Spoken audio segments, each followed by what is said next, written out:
The only road team to win in the early opening of the windows, the New Orleans Saints just beat the dog shit out of the Patriots 34-0.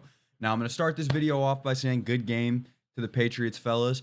I feel really bad for you. It's a shitty situation to be in because everything is wrong with that team. And I can't say that this is a surefire sign that the Saints are back or that the Saints are good because we did just beat up on the New England Patriots.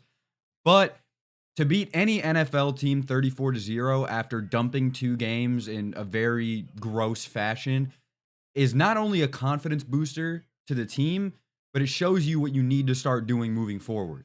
Pete Carmichael made so many adjustments to his game plan this week that were just visible straight out of the gate. We were using so much more motion. We were using Michael Thomas the right way. He was our short, intermediate route wide receiver that was picking up third downs or first downs on third down. He was our short target, and he was making those catches. He did an amazing job today. Pete Carmichael, I don't know if he was listening to what everybody was saying to him or what, but it looked like a night and day difference between right now and what we saw versus the Tampa Bay Buccaneers. So good job to him. Good job to the Saints as a whole. The defense was lights out, man. Fucking lights out. Tyrann Mathieu had a pick six, 30 or 7 of those 34 points came from the defense.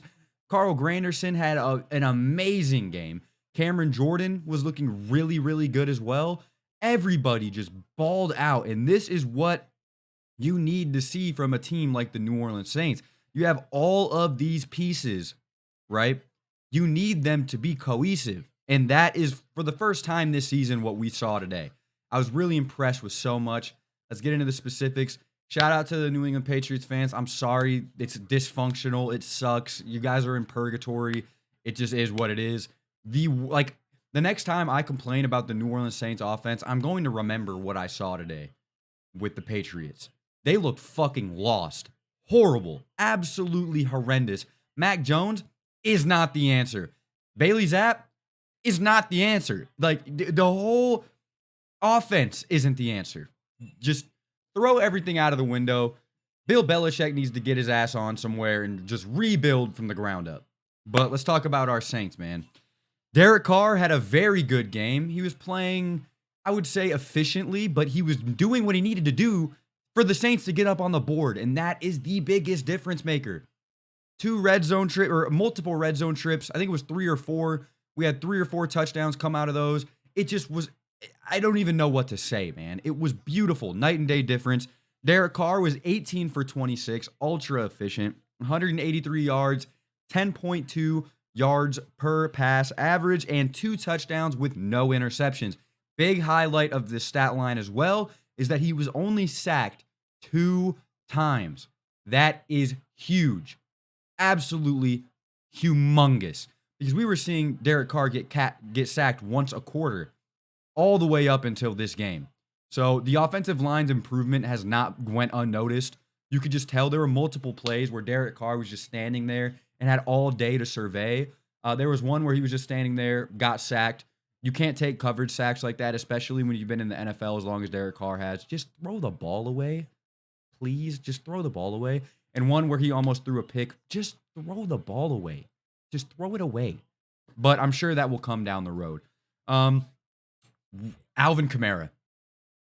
Ooh, chef's kiss, dude. I said in my preview yesterday, the key to winning any game when the Saints offense is struggling as bad as it is to just give the ball to Alvin Kamara. Just give him the ball. Why was that so hard? 22 attempts on the ground, 80 yards. He had a rushing touchdown, and he had 3 receptions for 17 yards. He just looked amazing today. There were multiple plays where he got the ball, and you were just like, dude, that's vintage Alvin Kamara. That is 2017 versus the Carolina Panthers Alvin Kamara right there. That is 2019, 2020 Alvin Kamara that I'm watching, and it is beautiful. I can't stress enough how important it is to get him involved in the game. He just does not go down. There were so many plays where he was hit, kept going, spun off. He did not give a fuck. Absolutely baller play by Alvin Kamara today. Good job, Pete Carmichael, getting him involved. Game plan like this every week. Kendre Miller also had an amazing game for himself. 12 attempts, 37 yards on the ground, but he was a huge facet in the receiving game. 4 receptions for 53 yards, our second receiver behind only Michael Thomas, who had 4 receptions for 65 yards. I already talked about how they got Michael Thomas involved and how much I love it. So I'm not going to go too much more into that, but he's our short intermediate guy. Stop making him run verticals. Good job, Pete Carmichael. Throw it to him on those slants, the curls, the out routes, the flats, anything. Just don't make him run fucking verticals. I'm sick and tired of seeing it. I really am.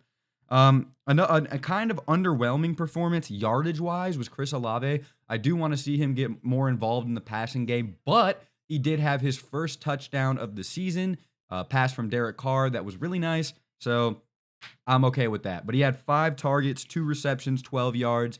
There were a few that kind of got away from him. He almost had his second touchdown, couldn't hold on. Chris Olave has always, since he came into the NFL, has had a problem surviving the ground.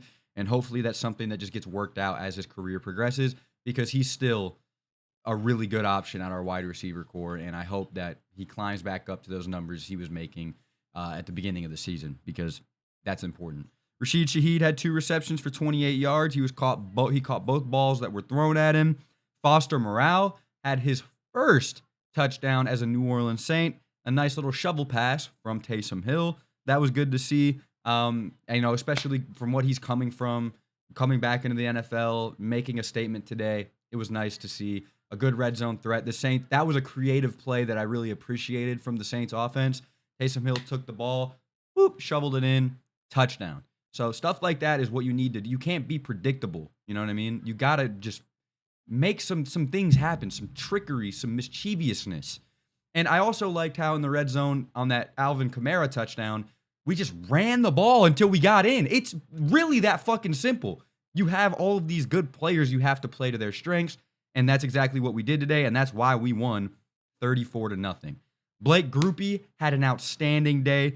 2 for 2 on his field goals with a long of 54. Both of his field goals were 50 plus.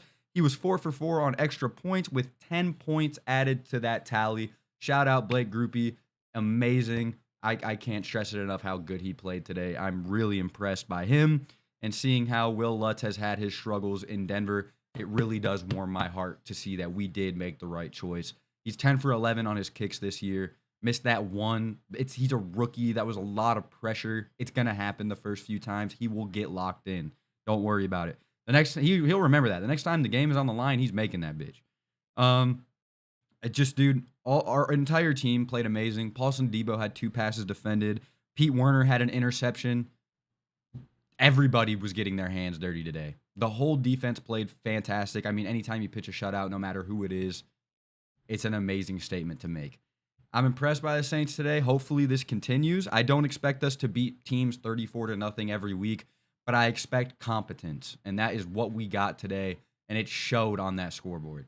Thank you guys so much for watching. Let me know what you think about the Saints' performance down in the comment section below, and I'll see you boys in the next one. Adios.